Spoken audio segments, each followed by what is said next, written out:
Ayatollah Ali খামেনিকে কেন 131 দিন পরে জানাজা দেওয়া হচ্ছে?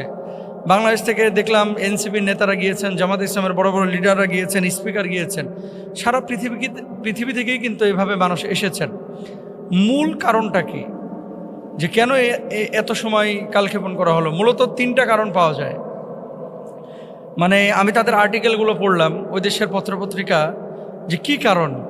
আপনারা দেখেছেন যে যুদ্ধের প্রথম সময়ে কিন্তু আয়াতুল্লাহ আলী খামেনি তিনি শহীদ হয়েছেন ওই যে আমেরিকা এবং ইসরায়েলের আঘাতে। এখন 19 শাহাদাত বরণ করার পরে তারা কিন্তু যুদ্ধাবস্থায় প্রবেশ করেছিল।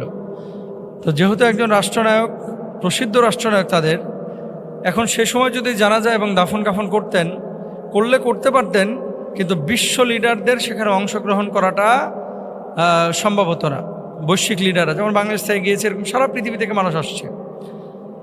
তো এই একটা কারণে কিন্তু জানাজা দেরি করা হয়েছে, যেহেতু তারা যুদ্ধ অবস্থায় ঢুকে গিয়েছিল। আবার দেখেন সে সময় যদি লক্ষ লক্ষ মানুষ কিন্তু এখানে একত্রিত হবে ইরানে, যেখানে তার জানাজা হবে। এখন এখানে 10 লক্ষ মানুষ একত্রিত হলো, উপর থেকে বোম্বিং করা হলো, লক্ষ লক্ষ মানুষের কিন্তু প্রাণের বিনাশ ঘটতো, হানি ঘটতো। এই জন্যও কিন্তু এটা তারা দেরি করেছে। এখন 131 দিন দেখেন, রাসূল আকরাম সাল্লাল্লাহু আলাইহি ওয়াসাল্লাম কিন্তু যত দ্রুত সম্ভব জানাজা এবং দাফন কাফনের কথা বলেছেন। এখন কেউ যদি এই দেরিটা করে থাকে, তাহলে এর জন্য তার গুনাহ হয়েছে কিনা? যদি আওয়াম বা সাধারণ মানুষ হয়, তার এক বিধান, রাষ্ট্রনায়কের বিধান আর এক রকম।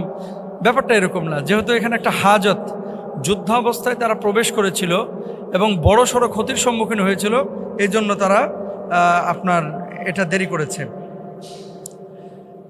তারপর হচ্ছে শাহাদাতের পর রাষ্ট্রীয় নেতৃত্বের ধারাবাহিকতা এবং প্রশাসনিক স্থিতিশীলতা নিশ্চিত করার জন্য সরকার একটা অগ্রাধিকার চিন্তা চেতনা তারা লালন করেছিল, যে উনার পরে যারা দায়িত্ব নিচ্ছেন সেই দায়িত্ব বন্টন এবং সাথে সাথে এই দায়িত্বের যথাযথ প্রয়োগ, বাস্তবায়ন, এটা যুদ্ধ অবস্থায় কিন্তু সম্ভব হয় না। এই জন্য তারা করেছেন। তাহলে 1 নম্বর হচ্ছে যুদ্ধ অবস্থার মধ্যে প্রবেশ করে ক্ষেপণাস্ত্র, বিমান হামলা, এটা আকাশ থেকে তারা কিন্তু করতে পারতো, হাজার হাজার লক্ষ লক্ষ মানুষের ক্ষতি হতো। 2 নম্বর, দেশ বিদেশ থেকে মানুষ বিপুল সংখ্যক তারা ইরানে গিয়েছে বা যাবে, তাদেরকে সুযোগ করে দেওয়া। 3 নম্বর হচ্ছে রাষ্ট্রীয় নেতৃত্বের ধারাবাহিকতা এবং প্রশাসনিক স্থিতিশীলতা।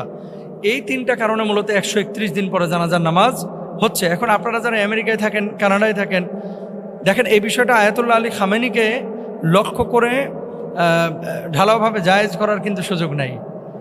যত দ্রুত সম্ভব এটা দাফন কাফন করে দেওয়া, এটাই হচ্ছে নবীজি সাল্লাল্লাহু আলাইহি ওয়াসাল্লামের আদেশ এবং সুন্নাহ। আরেকটা বিষয় আপনাদেরকে বলি, যে এই জানাজাকে কেন্দ্র করে সারা পৃথিবীর মুসলমানদের ভিতরে একটা সফট কর্নার তৈরি হয়েছে।